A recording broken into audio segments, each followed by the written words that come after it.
মধ্যপ্রাচ্যে থাকা মার্কিন সামরিক বাহিনীর সদস্যদের খুঁজে বের করে তাদের বিরুদ্ধে হামলা চালানোর অঙ্গীকারে অটল ইরানের সশস্ত্র বাহিনী।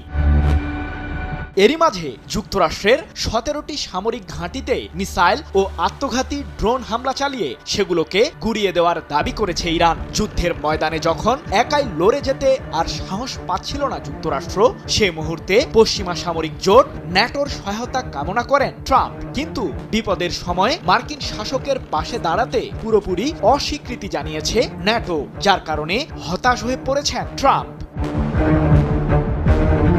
ইহুদিবাদীদের দুঃখের এই ভার যেন বেড়েই চলেছে, কারণ ইরানকে সাহায্যে এবার যুদ্ধের ময়দানে প্রবেশ করেছে ইয়েমেনের হুথি বিদ্রোহীরা। 1 মাস ধরে চলা এই যুদ্ধে প্রথমবারের মতো হুথিরাও ছুঁড়েছে ব্যালিস্টিক ক্ষেপণাস্ত্র, যার লক্ষ্য ছিল ইসরায়েলের সামরিক ঘাঁটি ভেদ করা। 28 মার্চ এক প্রতিবেদনে বিষয়টি নিশ্চিত